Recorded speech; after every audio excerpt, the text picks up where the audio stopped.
The Fifth Estate. I'm Adrienne Clarkson. Tonight we report on a secret CIA research project carried out in Montreal in which mental patients felt they were used as the CIA's guinea pigs. They kept you asleep for 23 days. And while I was asleep, they were shocking the heck out of me with electric shocks. The CIA was interested in Dr. Cameron's work on psychic driving because it could give them an idea of where the personality could break or be stressed. Those of us who were involved with trying to find out something about brainwashing, yes, this is the reason that we were interested in Dr. Cameron's work.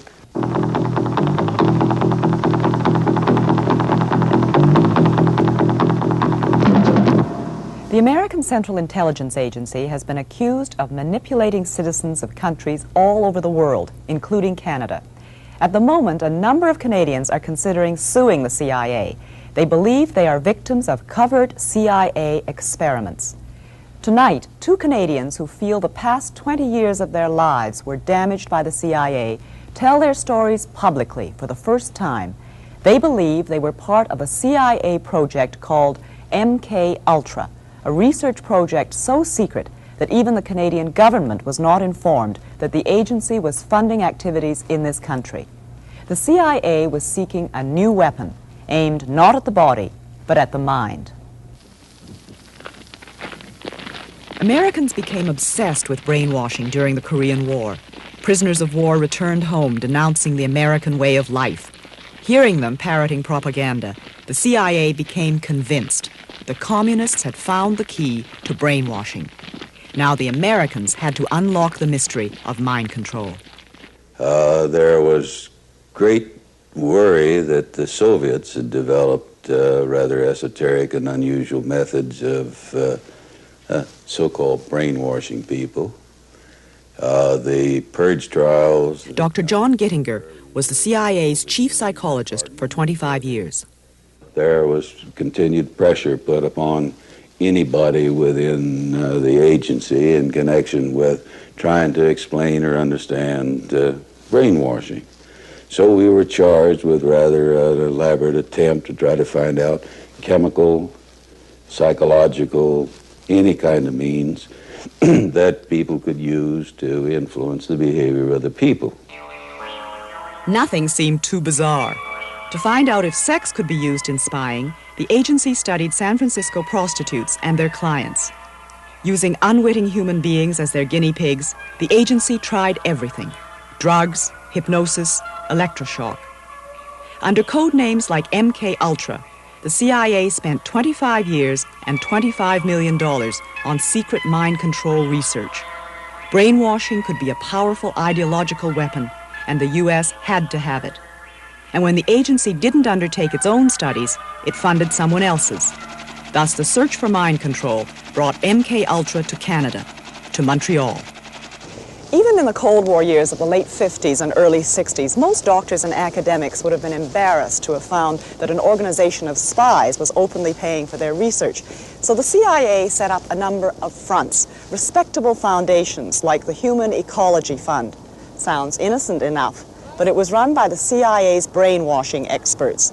Here at McGill University in Montreal, the fund found 3 projects worth financing. They supported an extensive study of witch doctors in Nigeria. How, investigators wondered, did native healers cure mental illness? What mysterious drugs and potions did they use? Device used to bind up excited patients. A sleeping potion is then administered. 20 years ago, the Human Ecology Fund paid for this movie. This soothes the patient's head. But it was only recently that the man who made the film found out that he had been working with the CIA's money. The author of the Nigerian study is still at McGill University.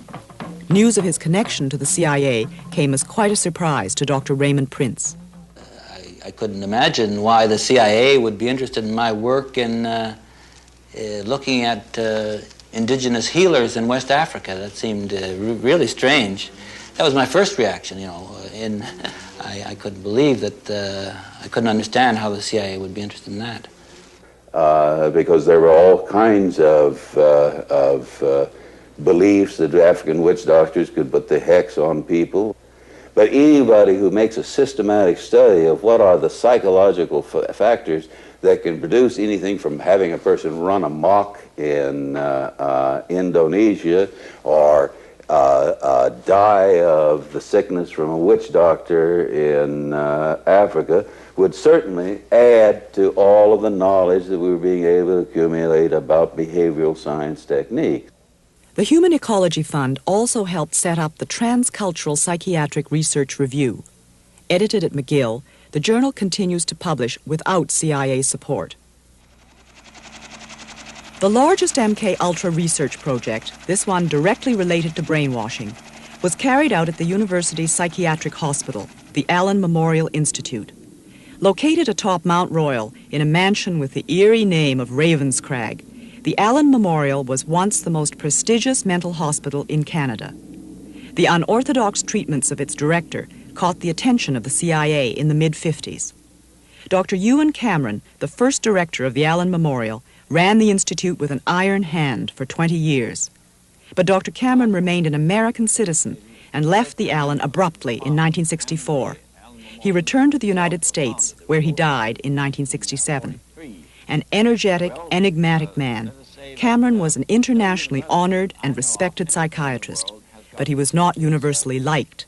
Former colleague, Dr. Elliot Emanuel. He was an authoritarian, ruthless, power-hungry, nervous, tense, angry man. Not very nice. Much of Cameron's research went on in the stables next to the main hospital building. Here he had his subjects photographed before and after treatment. Dr. Cameron may not have known that the $60,000 research grant he received from the Human Ecology Fund really came from the CIA. Rudolf Hess. Nonetheless, it now seems ironic to some that Cameron was called to the Nuremberg trials to examine Rudolf Hess. For it was at Nuremberg, after Nazi doctors who experimented on prisoners of war were condemned, that a code of scientific ethics was adopted. Research must be completely safe, and research subjects must give full, voluntary consent. Documents recently released by the CIA reveal what research Cameron proposed. To make patients receptive to repetitive messages, Cameron suggested using chemical agents to break down ongoing patterns of behavior, chemical agents like LSD. LSD was almost unknown in the late 50s and not yet widely tested. Despite the horrible hallucinations small doses can produce, Dr. Cameron left some of his patients to unsupervised LSD trips. In 1956, Bob Logie was 18 years old when his severe leg pains were diagnosed as psychosomatic, and he was sent to the Allen Memorial Institute. When Bob heard the news reports of CIA-funded research at the Allen, he sent for his medical records. They revealed several doses of LSD. Today, Bob Logie lives and works in Vancouver, but he's still angry. I feel like I've been completely used. I feel like my mind has been completely invaded. I suppose if guinea pigs have feelings, they'd feel like I do.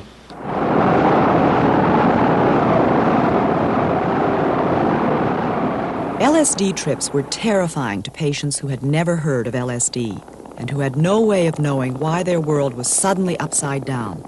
Hallucinations last for hours. Experts say this is what an acid trip would look like if it could be filmed.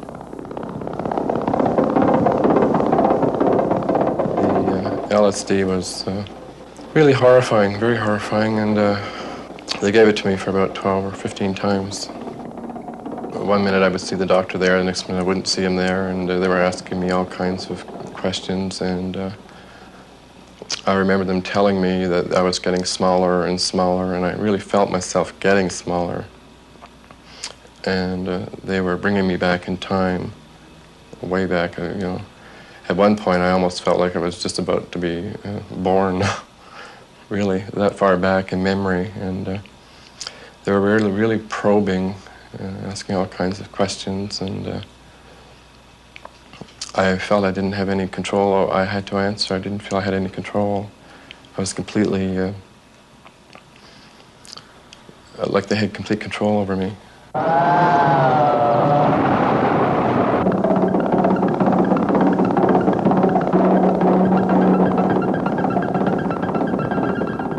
Bob's leg pains were eventually treated with cortisone, but the effects of the LSD stayed with him, and soon he was back in the hospital. I just felt I couldn't cope. I couldn't adjust after the LSD, and I was having a hard time. I couldn't hold down a job for very long.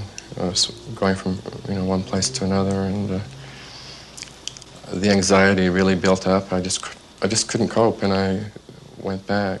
The interest in this sort of chemical, this kind of magic, this shortcut weapon, prompted the CIA's interest in hallucinogens, particularly LSD? Yeah, very definitely, because the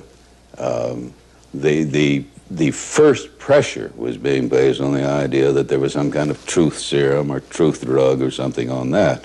So the people who knew that end of the business, they were definitely beginning to look in terms of chemotherapy. And of course, to people in this day and age, it's very hard to believe that the period before 1960 was a period which was certainly not a chemical culture in this country and not a drug culture in any sense of the word. With some patients, Dr. Cameron tried a drastic treatment called depatterning. Massive doses of electroshock, 20 times more intense than the standard shock treatments used today, were administered to patients who were kept sleeping for days. Dr. Cameron thought he could wipe out patients' sick behavior and leave the healthy personality intact. But first patients were to be so depatterned that some even forgot their toilet training. Not all the patients ever completely regained their memories. Dr. Peter Roper was a close colleague of Dr. Cameron's at the Allen. Many people, but some would reach what Cameron would call the third stage of depatterning. With that method, others would need 2 treatments a day, maybe for a week or longer, before they got to the third stage. What would characterize the third stage of depatterning?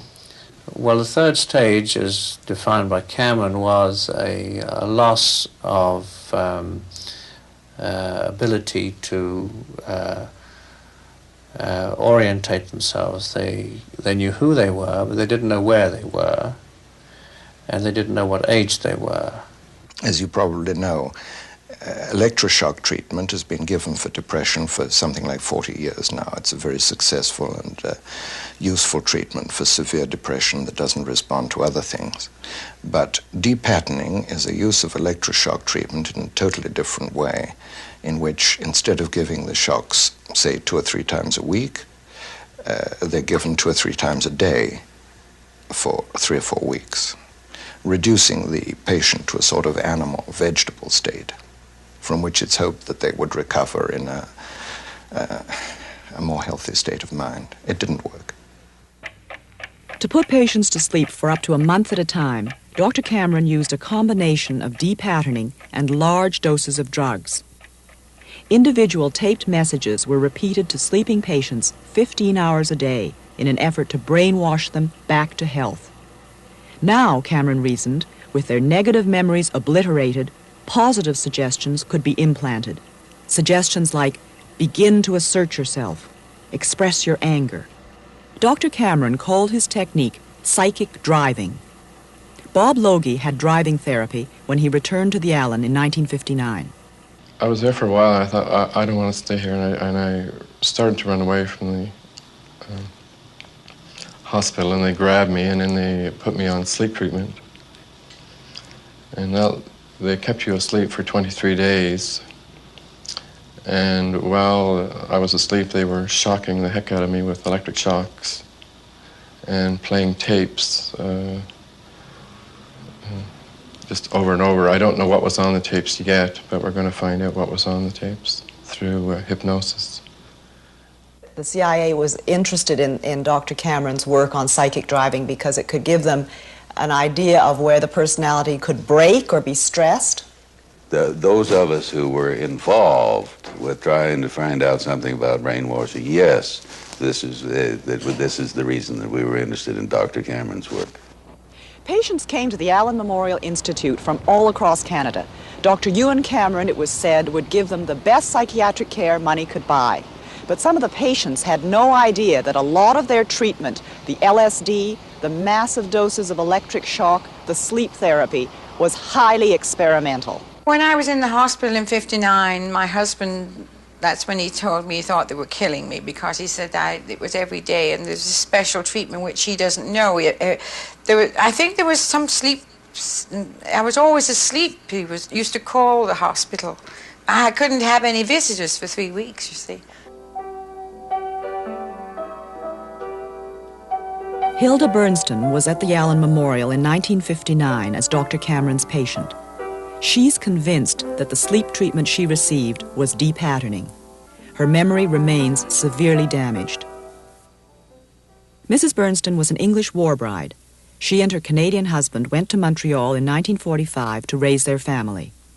After a nervous breakdown, she was hospitalized at the Allen. It's 3 weeks that was out of my life as far as I'm concerned, because I can't remember anything about it. I didn't know my husband and my children, my brother-in-law and his wife. And my sister-in-law at that time, when she saw me, she cried. My brother-in-law told me this when she saw me. She's a registered nurse, too, and she said she'd never seen such a change in a person in 3 weeks. But I looked really dreadful. I still can't remember my aunt being with us. I look at the pictures that we took when she was here. We took her to New York, and we were at the museum there. I look at the pictures, and I still can't remember her being with us. And she was with me for 3 months. And this aunt was my mother's sister, who was very near and dear to me. Dr. Emanuel thinks Cameron's use of extensive electroshock, depatterning, was somewhat unethical. The quantity, the frequency, the intensity, and the sort of animal state to which it reduced the patients. What you're really saying is that the doctor knows that by doing it that much to somebody, there's going to be an effect? Is that... Indeed. And with little promise of cure. Hope, but as it turned out, it wasn't, and it didn't become an accepted psychiatric treatment. So many patients were left with some amnesia after depatterning that the Allen stopped the treatment when Ewan Cameron left. Under the new director, Cameron's disciples would come to regret their enthusiastic use of depatterning. Dr. Peter Roper left the Allen Memorial in 1967. What were the circumstances of your leaving the Allen?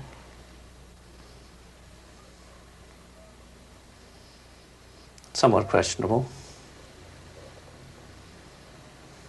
In what way?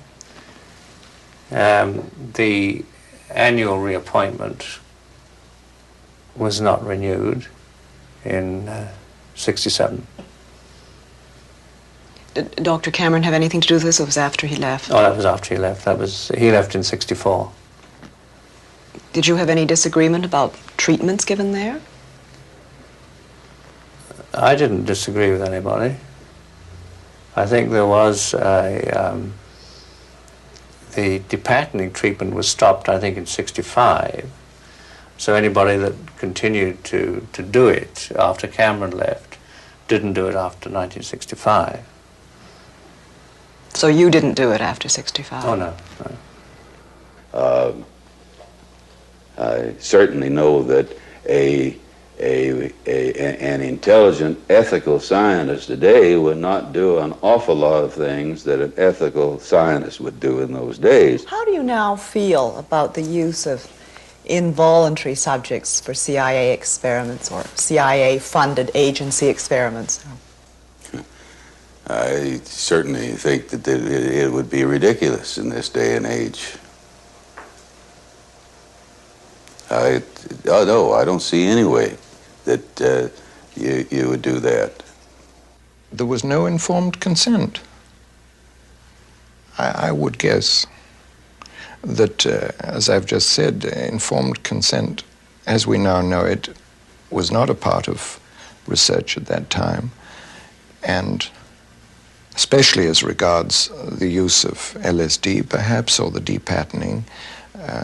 I doubt if those patients really knew what they were being led into. Informed consent doesn't mean much to people who are mentally ill. Not many people are so mentally disturbed that they can't understand that they're being given an experimental drug, or they're being given electroshock 3 times a day.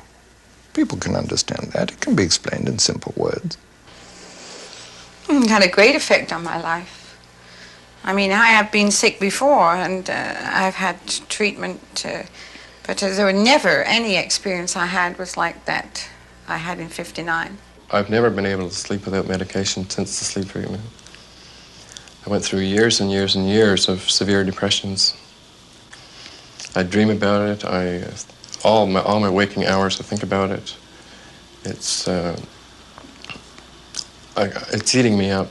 It really is. I mean, if he was doing it and knew what he was doing for the benefit of the CIA, then I don't agree with this at all. I mean, why pick on me or anybody else? I don't like that. It leaves me completely stunned. I don't know if I'll ever recover from it.